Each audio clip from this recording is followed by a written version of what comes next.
Perselingkuhan itu katanya bisa juga faktor keturunan. Jadi bapaknya, kakeknya memang tipenya begitu, sehingga anak cucunya juga iya gitu, atau perempuannya juga begitu. Karena pernah ini saya temukan perselingkuhan yang sisi perempuannya. Ternyata begitu dicek, memang ibunya juga suka genit gitu. Jadi akhirnya anaknya juga begitu gitu.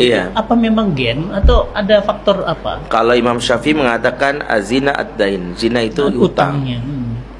Maka siapa yang tidak tobat dari zina, maka aktivitas zina itu akan lari kepada keturunannya.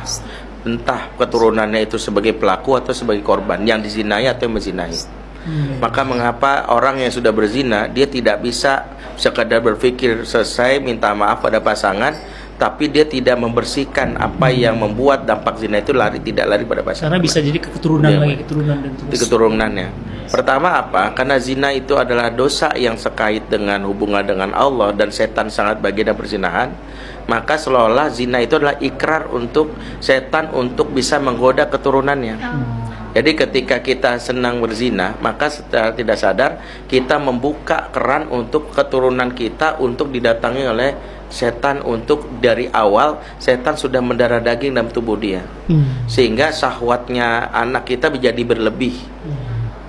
Kenapa? Karena dikompori oleh setan. Anak kita baik laki perempuan berlebih, sehingga mata dia memandang sesuatu, kalau yang lain itu bergairah tapi bisa menjaga, kalau ini enggak, dia tidak bisa mengontrol dirinya, maka dia bisa menjadi pelaku atau bisa menjadi korban perzinahan. Itu yang pertama, penjelasan para ulama. Yang kedua adalah secara konsep bahwa apa yang dilakukan orang tua itu sejatinya didengar dan dilihat serta diprasastikan oleh anak. Maksudnya gini, aktivitas ibu yang mungkin di masa lalu itu ada lisan-lisan yang terdengar ke telinga kita, dan secara tidak sadar masuk ke alam bawah sadar untuk menjadi pembenaran. Ya ibu aja gue begini, bapak gue gitu, bapak aja gue begitu. Dan itu masuk ke dalam alam bawah sadar. Kenapa? Di antaranya adalah ketika kita tidak bertobat dari masa lalu, sehingga ada orang-orang yang membuka itu. Itulah mengapa di makna istighfar itu adalah mohon ampun. Istighfar itu kan bukan sekedar diampuni, tapi ditutupi aib sampai keturunan kita nggak tahu. Beratnya adalah kalau keturunan kita tahu, itu masuk dalam alam bawah sadar untuk pembenaran. Ya bapakku juga pernah kok. Dan itu pernah saya konfirmasi sama pelaku zina yang dalam hal ini dia banyak perempuan lakukan. Kenapa? Ternyata dia mendapatkan informasi bapaknya itu maaf ya, kawin di mana-mana, bahkan bukan kawin sama cewek di mana-mana. Dan itu bapaknya itu meninggal, dan itu beritanya sampai ke dia, walaupun itu tidak dikonfirmasi dengan bilang bapak kamu kan sama kayak kamu. Ternyata itu jadi pembenaran.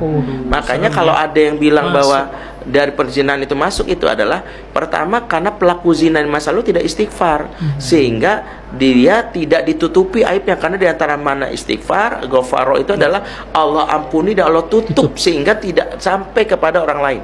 Kalau dia nggak istighfar dengan benar, maka dibuka aibnya sampai ke keturunannya. Masuklah keturunannya untuk akhirnya merasa pembenaran.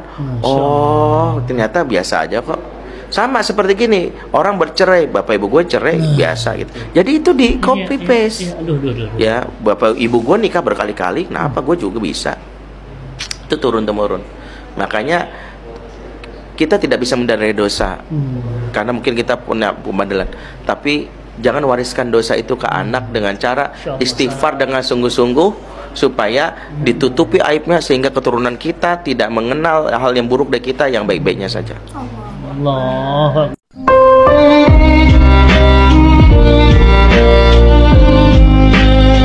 Inilah 5 azab bagi orang yang suka selingkuh. Yang subscribe semoga pasangannya nggak selingkuh. 1. Dilaknat Allah subhanahu wa ta'ala. Allah subhanahu wa ta'ala melaknat orang-orang yang melakukan perselingkuhan. 2. Mendapat siksaan di neraka. Perzinaan termasuk dosa besar yang akan dibalas dengan siksaan di neraka. Hal ini dijelaskan dalam beberapa ayat Al-Quran. 3. Kehilangan keberkahan hidup. Perselingkuhan dapat menyebabkan hilangnya keberkahan dalam hidup, seperti tertutupnya pintu rezeki dan kehidupan yang tidak tenang. 4. Dihinakan di hari kiamat. Orang yang suka selingkuh akan dihinakan di hadapan Allah subhanahu wa ta'ala dan seluruh manusia di hari kiamat. 5. Ditinggalkan malaikat rahmat. Malaikat rahmat akan enggan memasuki rumah yang di dalamnya terdapat perbuatan zina.